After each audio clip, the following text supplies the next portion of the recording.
हूँ अल्लाह के नाम से जो बड़ा मेहरबान निहायत रहम वाला है। अलिफ लाम मीम। इस किताब कुरान का नज़ूल जिसमें कोई शक नहीं रब्बुल आलमीन की तरफ से है। क्या ये लोग कहते हैं कि पैगंबर ने इसको अस खुद बना लिया है? नहीं, बल्कि ये आप सल्लल्लाहु अलैहि वसल्लम के रब की तरफ से बरहक है, ताकि आप सल्लम इस कौम को डराएं जिसके पास आप सल्लम से पहले कोई डराने वाला नहीं आया, ताकि वो हिदायत पाएं। अल्लाह ताला ही तो है जिसने आसमानों और ज़मीन को और जो कुछ इन दोनों के दरमियान है 6 दिनों में पैदा किया, फिर अर्श पर करार फरमाया। सुनो, इसके सिवा तुम्हारा ना कोई दोस्त है और ना सिफारिश करने वाला। तो क्या तुम समझ बूझ से काम नहीं लेते? वो आसमान से जमीन तक हर बात का इंतजाम करता है, फिर हर बात इसके हजूर पेश होगी एक ऐसे दिन में जिसका अंदाजा तुम्हारे हिसाब के मुताबिक 1000 साल का होगा। यही अल्लाह ताला छुपी और खुली बातें जानने वाला जबरदस्त और मेहरबान है।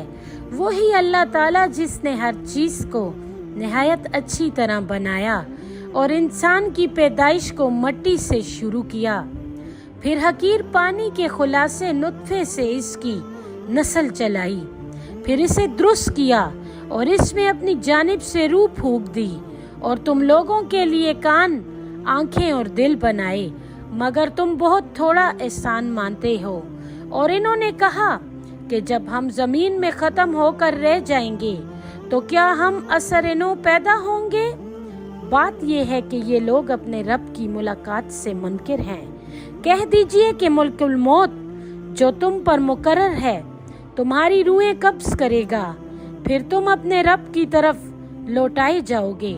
और काश आप इन मुजरिमों को देखें जब ये अपने रब के सामने अपने सर झुकाए होंगे और कहेंगे, ऐ हमारे रब, हमने सब कुछ देख लिया और सुन लिया, सो हमें वापस भेज दें कि हम नेक काम करें। हमें अब यकीन आ गया है और अगर हम चाहते तो हर शख्स को इसकी हिदायत दे देते, मगर मेरी तरफ से ये बात करार पा चुकी है कि मैं जिन्नों और इंसानों दोनों से इनकी गुमराही की वजह से जहन्नम को भर दूंगा। और कहा जाएगा, सो तुमने जो इस दिन की मुलाकात को बुला दिया था, तो अब इसका मजा चखो, हमने आज तुम्हें बुला दिया है और तुम जो कुछ करते रहे हो इसकी सजा में हमेशा के अजाब का मजा चखो। हमारी आयतों को तो वही लोग मानते हैं कि जब इनको वो याद दिलाई जाती हैं तो सजदे में गिर पड़ते हैं और अपने रब की हम्दो सना के साथ तस्बीह करते हैं और वो तकब्बुर नहीं करते।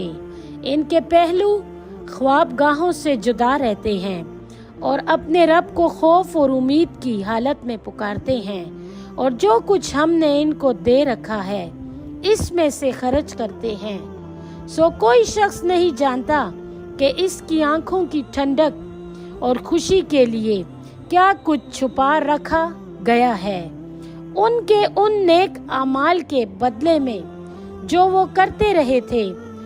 तो क्या वो शख्स मोमिन है? वो इस जैसा होगा जो नाफरमान है? नहीं, वो बराबर नहीं हो सकते।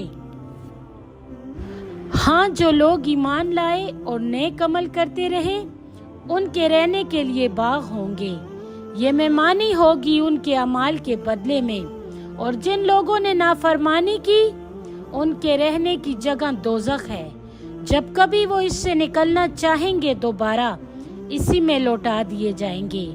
और इनसे कहा जाएगा कि इस आग के अजाब का मजा चखो जिसको तुम झूठ समझा करते थे, और हम लाजमी तौर पर इन्हें इस बड़े अजाब के आने से पहले दुनिया के करीबी अजाब का मजा भी चखाएंगे ताकि ये लौट आए। और इस शख्स से बढ़कर कौन जालिम है जिसको इसके रब की आयतें याद दिलाई जाएं और वो इनसे मुंह फेर ले। बिलाशुबा हम ऐसे मुजरिमों को ज़रूर सज़ा देंगे, और बेशक हमने मूसा को भी किताब दी थी। सो आप सल्लल्लाहु अलैहि वसल्लम इसके मिलने में कुछ शक ना कीजिए, और हमने इस किताब को बनी इसराइल के ज़रिए हिदायत बनाया था, और जब इन्होंने सब्र किया तो हमने इनमें से रहनुमा बनाए जो लोगों को हमारे हुक्म से सीधी राह दिखाते थे और हमारी आयतों पर यकीन रखते थे। बेशक आपका रब भी क़यामत के दिन इनके दरमियान उन बातों में फैसला करेगा जिनमें वो इख्तिलाफ रखते थे। क्या लोगों को इससे हिदायत ना हुई कि हमने इनसे पहले कितनी ही कौमें हलाक कर डालीं, जिनके घरों में ये लोग आज चलते फिरते हैं। बेशक इसमें बड़ी निशानियां हैं, तो क्या वो सुनते नहीं? क्या इन्होंने कभी गौर नहीं किया कि हम पानी को खुश्क ज़मीन की तरफ पहुंचा देते हैं, फिर हम इसके ज़रिए खेती पैदा करते हैं जो इनके चौपाए भी खाते हैं और वो खुद भी। क्या वो देखते नहीं और कहते हैं कि अगर तुम सच्चे हो तो बताओ कि ये आखिरी फैसला कब होगा? कह दीजिए कि इस फैसले के दिन काफरों को ईमान लाना कोई फायदा ना देगा और ना इनको मोहलत दी जाएगी। सो आप उनसे मुंह मोड़ लें और इंतजार करें, ये भी इंतजार कर रहे हैं।